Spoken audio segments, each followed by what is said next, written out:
It's already impossible to contact the main Cloud Knight forces. What awaits me will be a long and lonely war. Follow me. Is this your memory?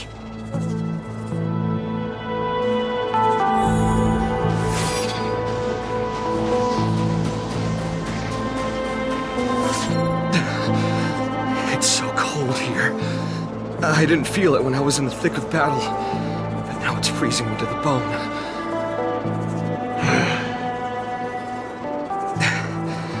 You're indeed a masterpiece from the Xianzhou Juming. If you hadn't taken control of my body, I probably would have been decapitated in that fight. Quiet, and stay alert. Boris and wolf troopers never give up the hunt. Hey, just relax a bit. It's been over 300 days since we were both stranded on this planet. The transmitter never rings, so I guess we can't count on that anymore. The people on this planet still use beasts to pull their carts. Obviously, there's no way they can help us fix the star skiff. Looks like we're stranded on this forsaken planet for the rest of our lives. The rest of a Xianzhou native's life could be terribly long. Are you feeling any desperation? All by yourself in this hostile world? Yeah, a bit. Perhaps. When things get too rough for you to handle, just leave everything to me. No need to carry the weight of the world on your shoulders. Yeah, sure. If I really can't handle things anymore, I'll leave my body to you. But now is not that time. Do you really think you can oppose an entire Borisan army with your limited skills? What are you holding out for? It's true that I'm stranded here, but it seems like that Borisan pack is in the same boat. By the way, Guyun, do you know what a seed is? A seed may seem insignificant, but with careful cultivation and time, it can grow into a huge, unwavering tree. You said that the rest of a Xianzhou native's life could be terribly long. You're right. That's why I intend to plant a seed named Resistance here, and nurture it for the rest of my life. I want to show the people of this land how to defend themselves against those monsters. I can already see the seed in the eyes of those people. You really think you can do it? Why not just give me control, and we can revel in the bloodbath together? What was the memory I just saw? It was a memory of me and a Cloud Knight, stranded on an unfamiliar planet. We crash-landed on a planet occupied by Borisan. Just the two of us. I can feel that it was a lonely war.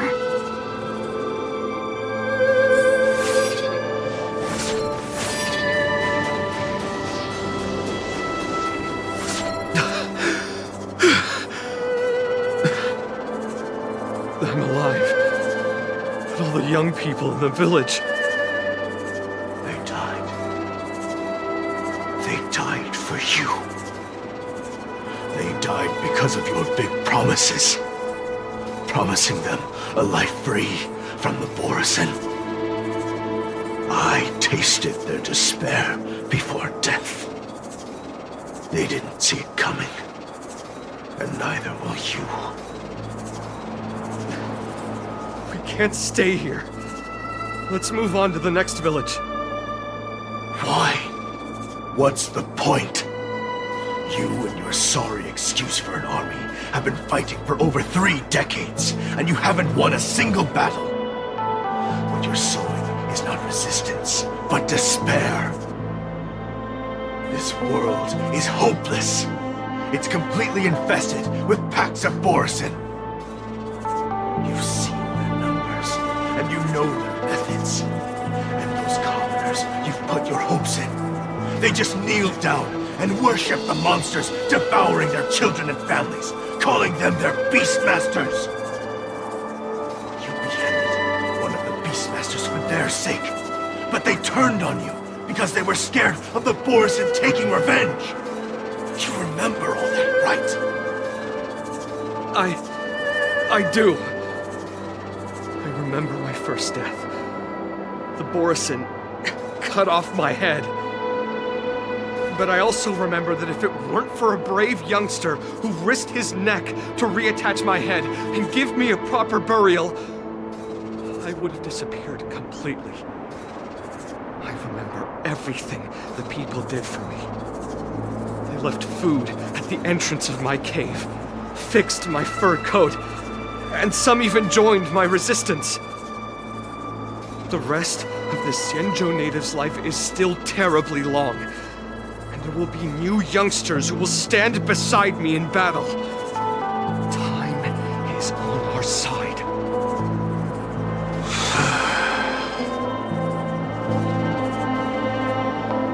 You said it was a lonely war. No. It wasn't a war filled with loneliness, but with despair. So much despair that I don't want to ever taste it again.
I'm leaving.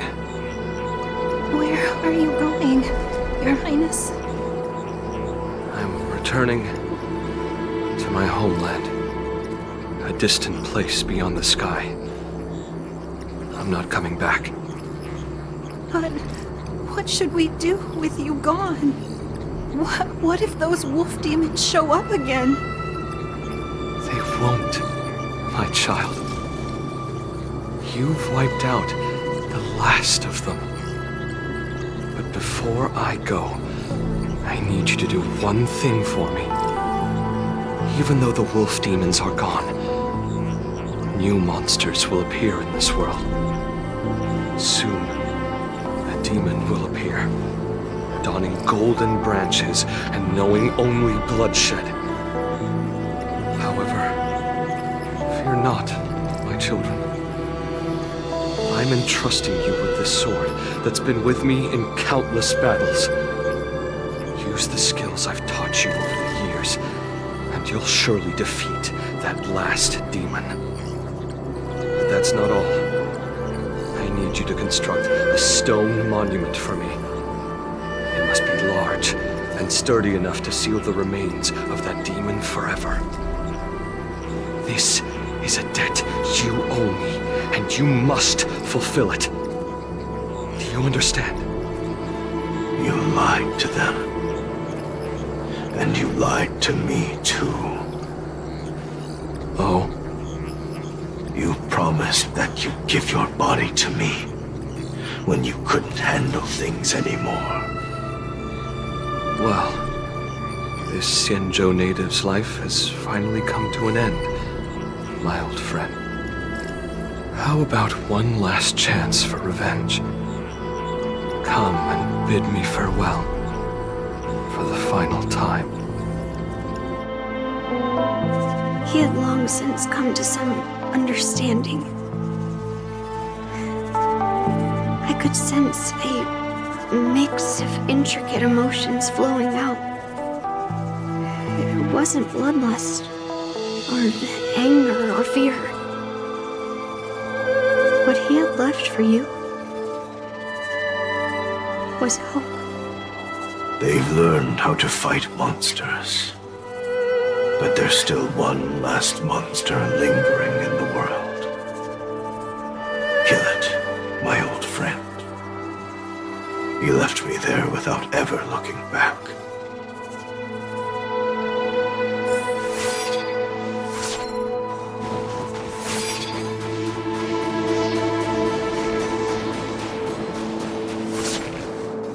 Thank you, my old friend. Heliobi can taste human emotions. How do my emotions taste? My old friend.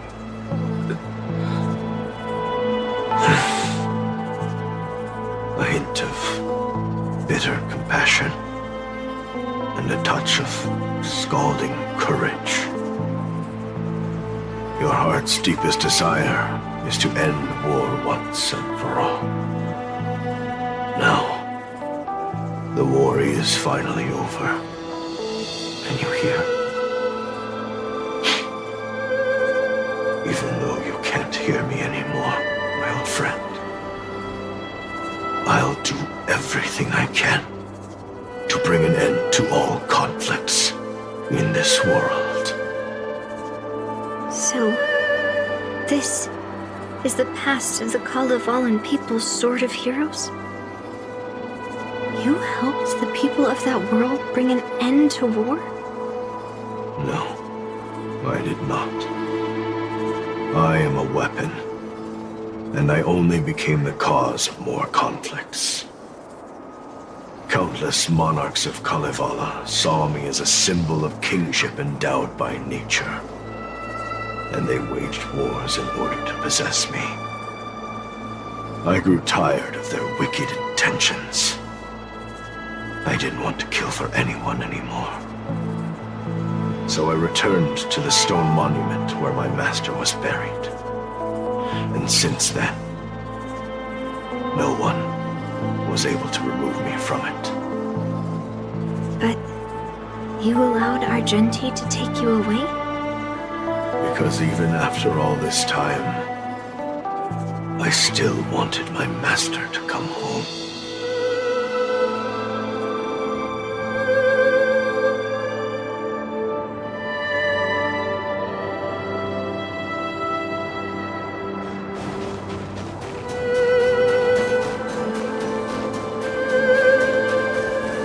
During the sword-gifting ceremony, I felt anguish when I learned that I would be handed over to the most skilled swordmaster and once again become a tool for killing.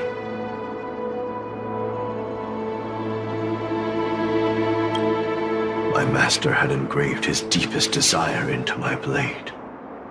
End war. As a weapon, my purpose was predetermined from the start. I had to become a deadly sword that would relentlessly hack and kill. But once I fulfilled my mission, would I have the right to choose my own destiny like he did? So, I asked the Knight of Beauty to help me break free from this never-ending cycle of bloodshed. These thousands of years have naturally turned into memories of mine. I think I understand the beauty the knight was talking about now. I don't want to be a sword that brings death. My war ended long ago. The years spent as a tombstone were my finest.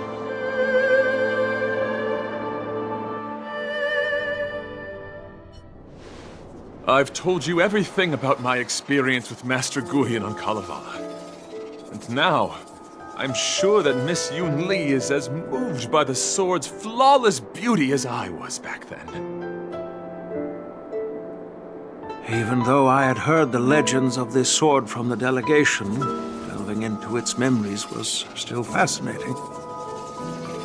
Yunli, I trust Guyun's experiences have changed your mind.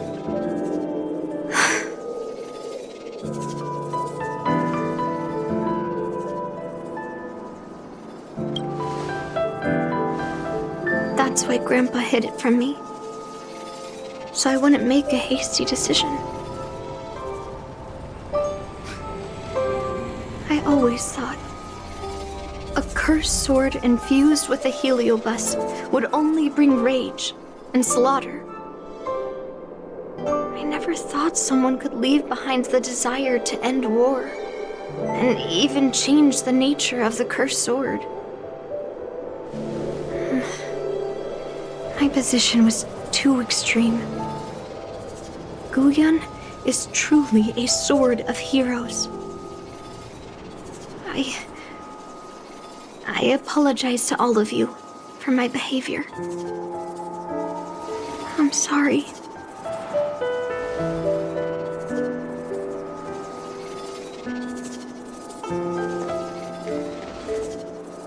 Now that we've proven Miss Yunli's innocence and found the sword, should we now return it to the arsenal? No. I'm still going to melt down this sword.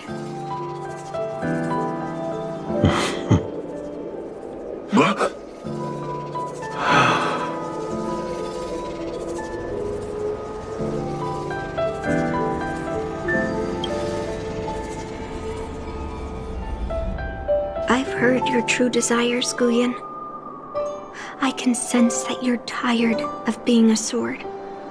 Constantly serving new masters and fighting battles you no longer want to be part of.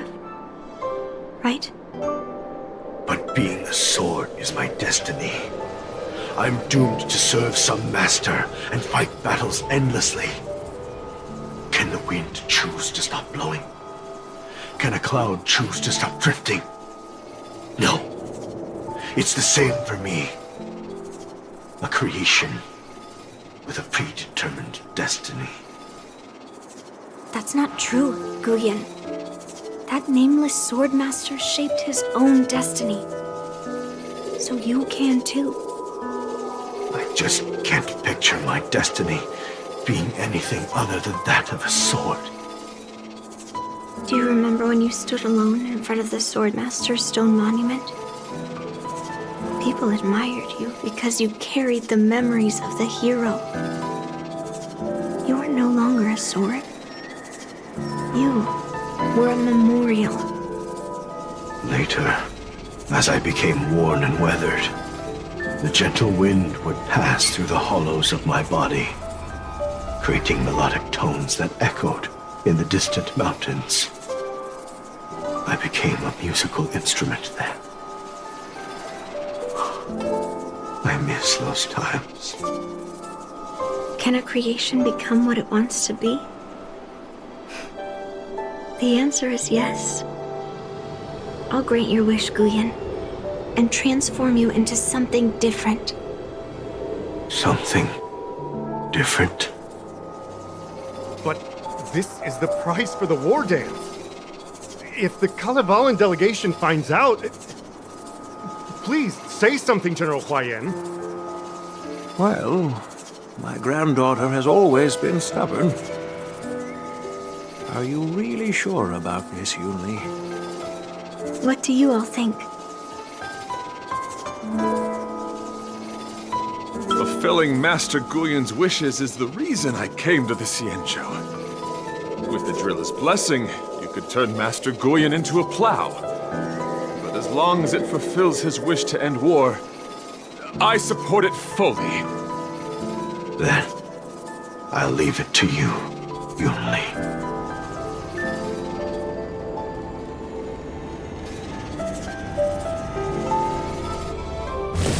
It's been an honor getting to know you like this.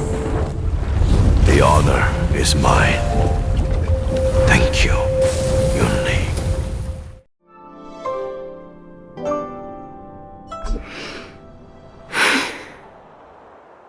Why the long face, my child? Are you feeling regret, perhaps? You were completely determined when melting down the sword, so why the sudden change of heart? Grandpa, I melted down the prize for the war dance. How are you going to explain this to the Lawfu? Oh? Am I hearing right? This little girl is worried about her grandpa. Didn't see that coming. If only I'd talked to you from the beginning, Grandpa. Maybe things wouldn't have escalated like this. But at least Guyun got what it wanted. I have no regrets there. When it comes to swords, you and your father are cut from the same cloth. So, are you planning to continue melting down the rest of Hongguang's swords? Yeah. Guyun is unique. But the other cursed swords are still too dangerous for anyone to handle. But maybe I'll try to be more patient next time. Be more patient. Well said. Remember what you learned today, because there will be many more situations in the future that will require you to be more patient. Understood. But what about the prize? Well, ever since you showed up at the ceremony, I had a hunch. So I prepared another sword as a backup plan. And don't worry, this one has nothing to do with Heliobi. That's perfect. By the way, the ambassador from Kalevala and that knight went to Arum Alley. They're looking for a spot to honor the hero. Why don't we go take a look together?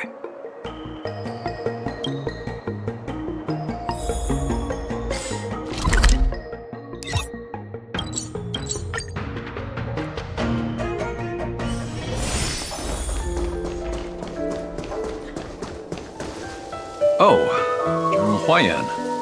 What brings you here? Well, my granddaughter was inspired by the heroic legends told by the Qingque, so she dragged me here to take a look. I come from a long line of Kalevalan monument keepers. For generations, my family has guarded the stone monument left behind by the nameless hero. Over the centuries, a golden tree sprouted from under the monument, and its branches have never withered. We Kalevalans see it as proof of the hero's existence. Before leaving Kalevala, I took a branch from that golden tree, hoping to plant it here to represent the hero returning to his homeland. That sounds good. We Xianzhou people don't make coffins or set up memorials, so I'm sure he would be happy to rest here where life is bustling. The hero had asked our ancestors to carve something into the monument, so I made a copy of it too. While the inscription is pretty worn with age, perhaps you can still make out some of it. I have drifted far from my homeland and am on the brink of death. Yet, I take solace in having honorably fulfilled my duties. Should you feel compassion for me, kind traveler, please take a handful of soil hence and bring it back to the Lawfu. Mr. Pavo, I wonder if that hero ever left a name in your history. I apologize, but the hero's epic battles happened long ago, and he did not leave any name for us to call him. but in our mythology, he came from the heavens, and so we call him the Cloud Knight. Welcome home, Cloud Knight. Now, you can also rest here, Guyun.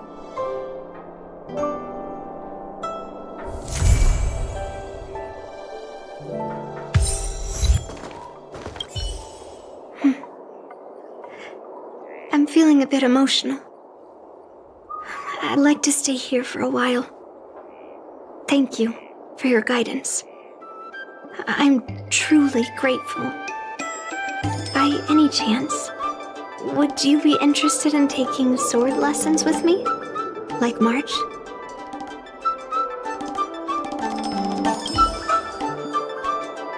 As a punishment for being an accomplice in this theft, General Huohuo assigned me to guard this golden sapling and recite the story of the hero and this legendary sword to passers-by. This is not a punishment at all, and I gladly accepted it. Spreading the message of beauty to the Xianzhou residents is exactly what I desire. However, I plan to leave the Xianzhou soon and continue my travels. May our paths cross again in the vast cosmos, my dear friend.